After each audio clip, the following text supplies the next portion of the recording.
Madame, Monsieur, bonsoir. J'espère que vous avez passé un excellent week-end. Il est 19h sur Lula, c'est l'heure du journal.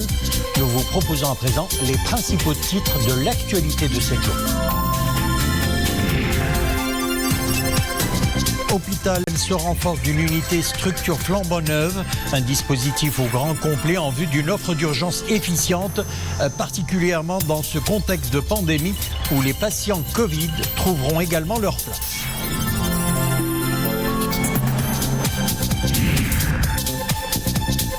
Elles mettent les bouchées doubles pour parer à la propagation du virus. Elles, ce sont les firmes industrielles marocaines qui accélèrent la production des médicaments liés au protocole thérapeutique anti-Covid.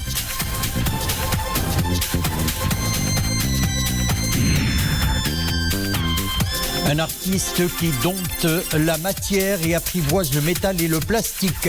Mohamed Haylek, un magicien qui caresse les chevaux et chevauche la Harley pour toujours nous surprendre et nous ravir. Son portrait dans cette édition.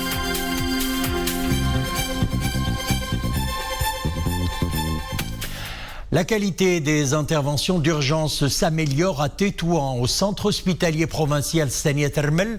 Un nouveau service des urgences voit le jour. La structure fraîchement aménagée est déjà opérationnelle. Elle aura coûté 10 millions de dirhams. Elle promet d'améliorer la prise en charge des urgences médicales préhospitalières. C'est un reportage de Yassine Morafiq et Mariam Elmissi. Hôpital provincial Sania Termel à Tétouan. L'ambiance est plutôt inhabituelle dans cette salle d'attente du service des urgences. Une structure flambant neuve, prête à accueillir ses premiers patients, du plus bénin au plus grave.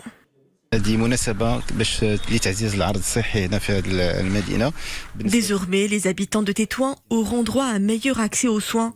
Il est d'autant plus urgent en cette période de pandémie de renforcer l'offre sanitaire.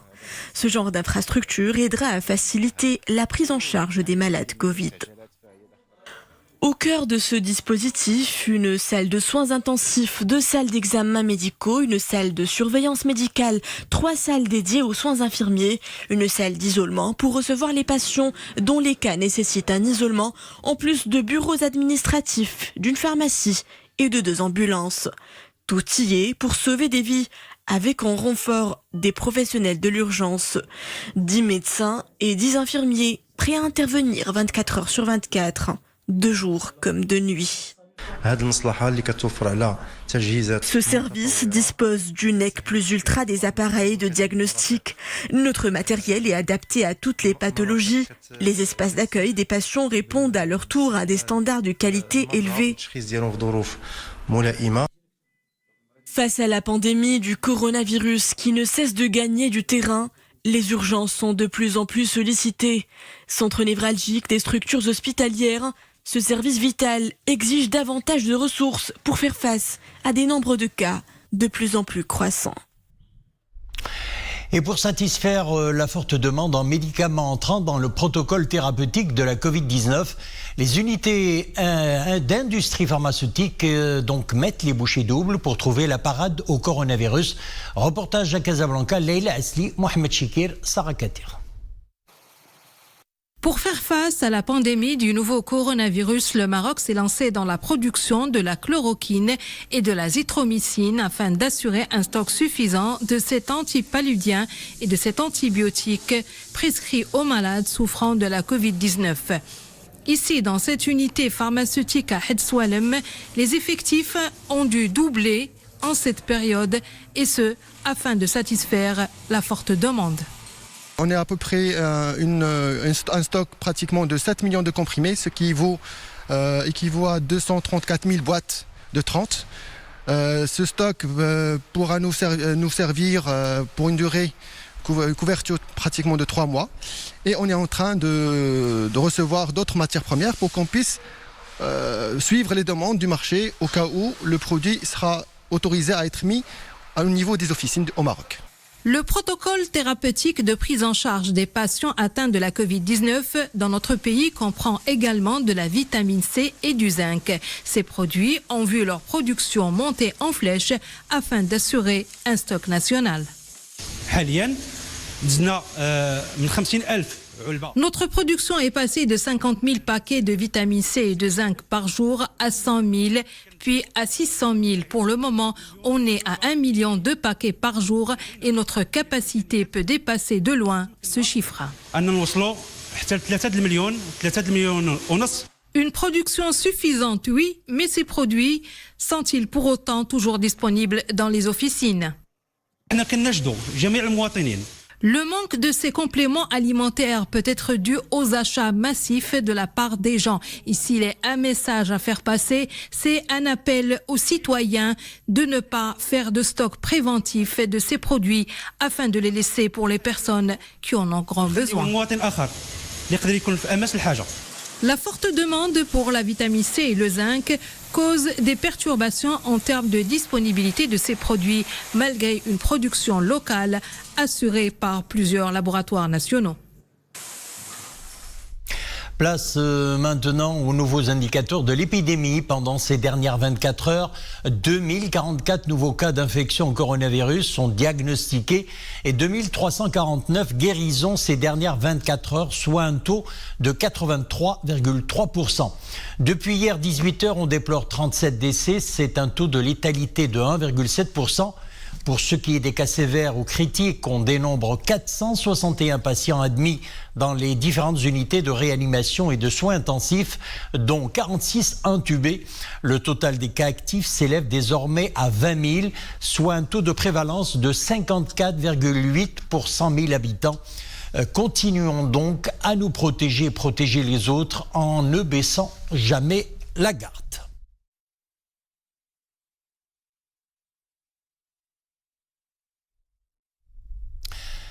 Et puis, le monde fait toujours face à la montée en flèche du Covid-19. La barre d'1 million de décès a été franchie.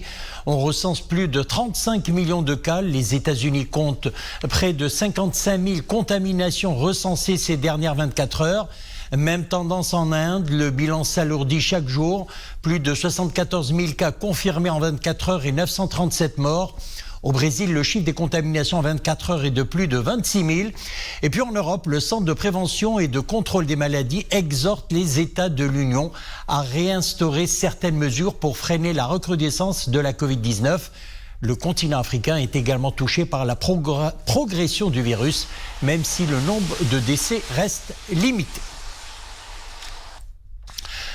Trump va mieux, annonce il y a quelques instants ses médecins. Durant sa maladie, le président américain a expérimenté 2 oxygénothérapies. Il va mieux, beaucoup mieux. C'est ce qu'a publié d'ailleurs le président sur une vidéo hier soir, prise en charge au Centre médical militaire national Walter Reed depuis son test positif à la Covid-19 jeudi soir. Je pense que je serai bientôt de retour et j'ai hâte de finir la campagne comme je l'ai commencé, a-t-il ajouté. Ces propos interviennent à la suite d'une série d'informations contradictoires qui ont créé la confusion.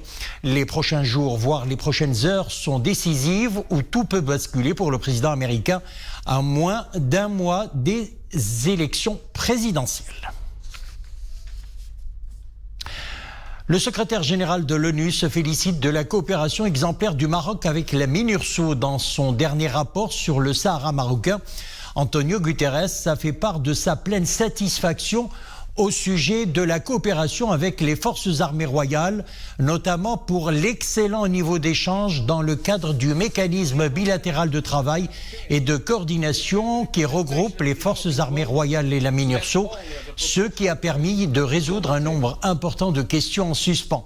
Le secrétaire général a également mis en exergue le soutien significatif apporté par le gouvernement marocain à la MINURSO, citant notamment la fourniture rapide des résultats des tests Covid-19 pour le personnel de la mission onusienne, ainsi que l'accès du personnel onusien aux vols spéciaux.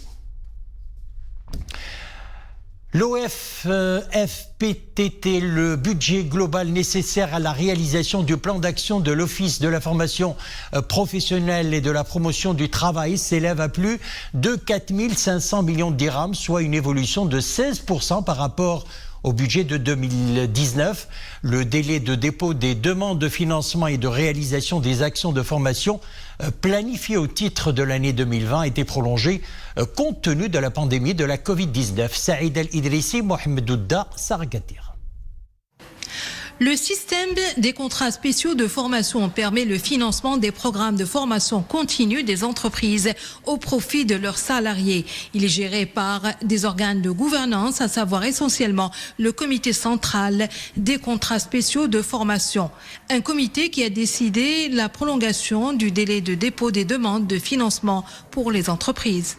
Alors concernant la décision qui a été prise, c'est une décision essentiellement qui vient dans ce cadre d'encouragement des entreprises à surmonter les impacts du Covid-19.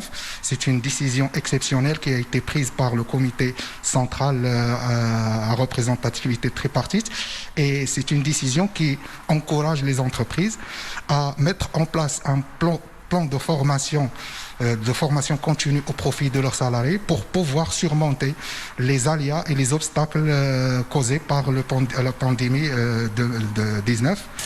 Ainsi, il a été décidé de prolonger le délai de dépôt des demandes de financement prévu au 30 juin de l'année 2020 au 30 octobre, et ce pour permettre à ces entreprises de réaliser aisément leur plan de formation jusqu'au 31 mars 2021. Cette prorogation qui a été annoncée par le ministère de l'Éducation nationale nous fait plaisir parce que dans la mesure où ça nous permettra sûrement de mettre en place les ingénieries de formation dont nous avons besoin pour faire des formations plus tard à nos collaborateurs, et nous sommes très heureux de pouvoir profiter parce qu'effectivement pendant la Covid-19 ça a été très difficile pour nous et vous savez très bien à quel point la formation continue nous importe en tant que société. À situation exceptionnelle, des mesures exceptionnelles, la formation continue reste cependant un outil essentiel de développement de la compétitivité de l'entreprise marocaine.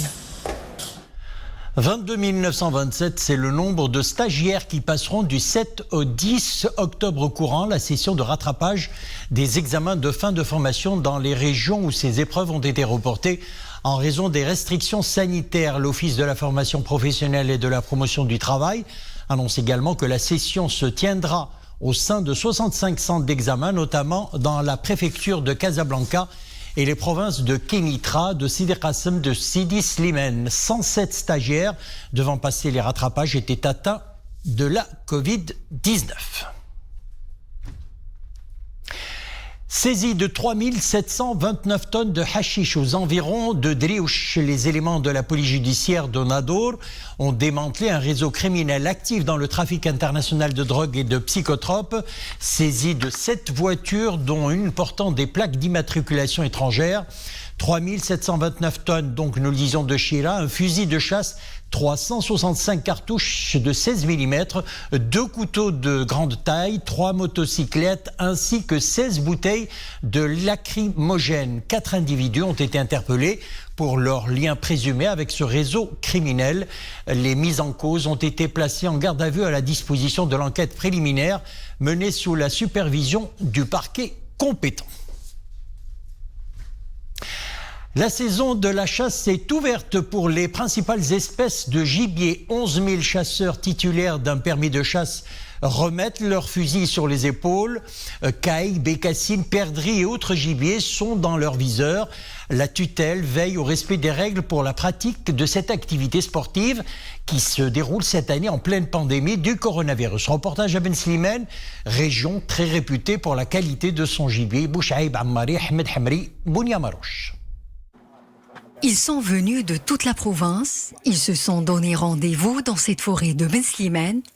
Des chasseurs bradés de leur attirail vérifient leur équipement et s'assurent que tout est prêt avant d'aller à la traque du gibier.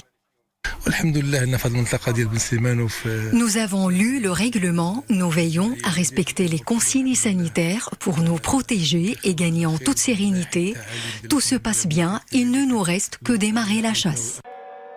Fusils sur leurs épaules et accompagnés par leurs chiens, les chasseurs sont à l'affût du moindre mouvement du gibier. Premier tir, les chiens se lancent à la recherche de la proie. Chaque chasseur ne doit pas dépasser au cours de la même journée 4 perdrix, 1 lièvre, 5 lapins, 5 bécasses et 10 canards.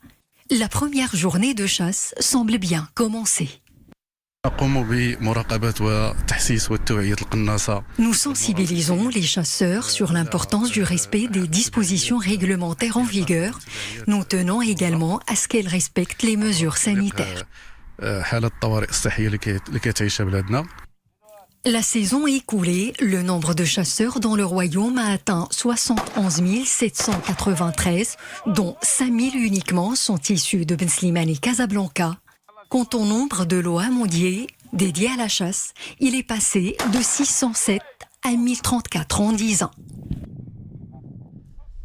Immersion à présent dans l'univers anticonformiste de Mohamed Haylak. L'artiste multidisciplinaire offre une seconde vie aux matériaux usés. C'est dans son atelier à Marrakech où nous l'avons retrouvé. Il retrace pour nous des années de création artistique. Entre sculpture, recyclage et art plastique, ses œuvres ne manquent pas d'originalité. Je vous invite d'ailleurs de le découvrir de plus près dans ce reportage signé Mounia Marouche, Adnan Herres, Khadija Rafiqi. Tout commence par un dessin et beaucoup d'imagination pour Mohamed Haylak. C'est dans son atelier à Marrakech que cet artisan rêveur ou artiste recycleur donne naissance à ses créations loin des sentiers battus. Des œuvres d'art réalisées à base de matériaux recyclés, des objets de déchets de tout genre, auxquels ce sculpteur donne une seconde vie. هذا بديت في البدايه ديال الكريز ديال كورونا. جاتني الفكره بارابور. Cette statue, je l'ai conçue pendant la période du confinement. C'est un personnage sur le qui-vive qui traduit notre angoisse et l'incertitude qui règne durant cette pandémie. يعني كنشوفوا بيرسوناج هكا اللي هو واقف بهذه البوزيسيون هذه.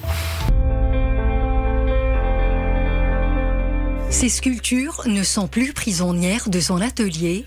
Dorénavant, elles sont exposées un peu partout dans le royaume. Son art n'est plus confiné aux galeries. Il s'expose aux yeux de tous.